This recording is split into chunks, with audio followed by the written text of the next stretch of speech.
Good afternoon and happy Monday. Right off the bat, you're going to see that there are two things that are different. One, broadcasting at a different time, and two, I'm in a different part of where I live. This is my reading chair. It's where I do my deepest thinking, and the fact that I'm broadcasting from here today at a different time is a visual about where I wanted to go today. We're going to be talking about keeping conversations on track during COVID. A question for you. Are you like many people that I have heard from, and even myself, are beginning to feel a sense of anxiety that's welling up at times? Frustration that you're not able to get to the things that you want? Or are you worried about whether or not we're opening the economy up too soon or not working the economy too soon? And is this beginning to weigh on you in a different kind of a way than 6, 7 weeks ago when we were all worried about what was going to happen? Are you feeling like that? Because by and large, it's normal that the majority of people would be feeling this kind of anxiety about 6 or 7 weeks in after a major traumatic event. And COVID coming to the world, that's a trauma, for sure, for sure, for sure. So today we're going to talk about what to do about those things and how to manage them. I sense that we're in a critical time for us as people right now. Before we launch into this, I want to just let you know what we're going to do so you can follow easier, and I want to give you sort of a warning. Not a warning in the sense of be careful, but a warning in the sense of, just be aware of these things. Simply, we're going to talk about three things about how we're put together and three things that you can do based on that. That's the simple thing. But the be aware of these things is that I don't want the simplicity of the message today to give you the impression that I think that this is simple. Far from it. This is not simple. And some people are struggling. And some people are struggling with courage, and I can't tell you how heartwarming it is to see and hear that. But it doesn't change the fact that it's not simple, and it doesn't change the fact that it's hard.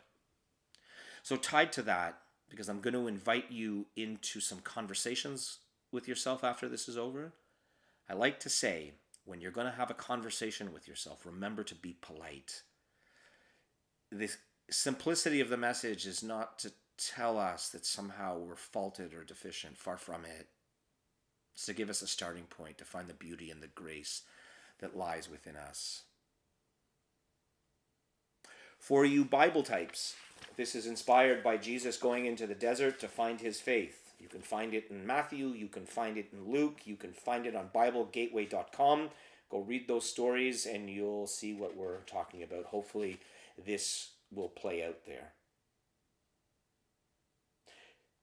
Spiritually in the world, then, let's talk about this. You and I are made up of three basic things. We're made up of what it is that we believe. We are made up of why we believe those things. And we are made up of what we are actually doing to act on those beliefs. All things being equal, we can agree that if you say that you believe one thing and you do another, that's a cause for shame. That's a cause for anxiety. That's a cause for pain, even.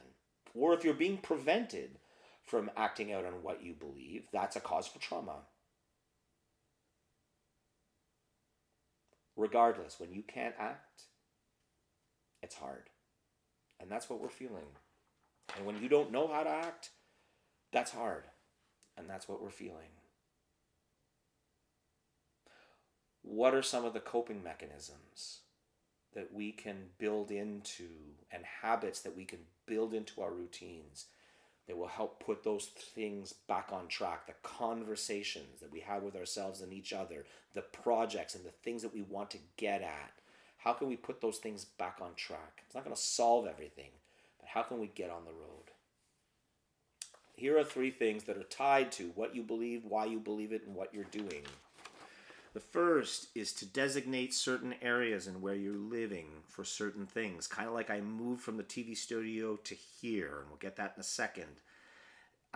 Designate certain times for certain things, kind of like how I moved the time of this broadcast from the morning to now, and we'll get into that in a second.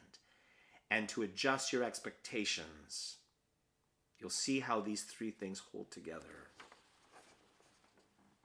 So, what I'm suggesting is that if you're suffering some of the dislodging in your brain and your mind, and you can't get the what you believe, why you believe, and what you're doing to work, go around your house and designate. I'm serious now. Go around where you live and say, this chair, this is where I do my deep spiritual thinking.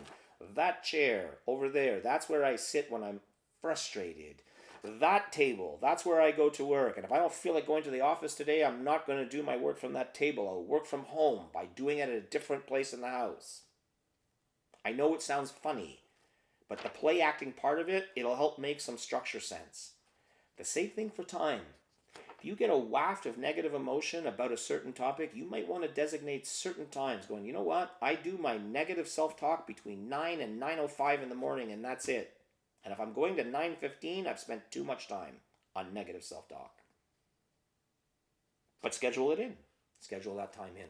Kind of like moving this here. It wasn't working for me in the morning at that table at that time. I needed to work from home. So I came here this afternoon, and now I'm working from home, not at the office, because the office is in my house. And I was having a bad conversation with myself this morning. It's really great to connect with you, by the way. My expectations have changed. And because I'm treating myself better, I'm more apt to treat the people around me better too. And I'm more likely to be able to ask for help, like I did this morning with my colleagues on the phone, just to hit the reset button. I hope that's clear. And in the 30 to 40 seconds that are left, I want to drive home this message. It's hard. We all know this. And I don't want the hardness of the moment and the fact that you're having trouble maybe keeping your conversations on track to affect how you feel about yourself. I want you to remember that when you came into the world, you came into this world beautiful, and you came in honest and pure and lovable. You came into that world that way. All this piling on that's out there and the stress, it's hard, it is. The world is not easy. These three simple things, it's not meant to change the difficulty. It's meant to change the nature of the conversation you're having with yourself. And that, in the words that I like to use, you've been created by a loving God. Be blessed. Be a blessing. Be kind to yourself in your conversations. You'll see they stay on track. Don't be afraid to reach out if you need to. We'll see you soon. Amen.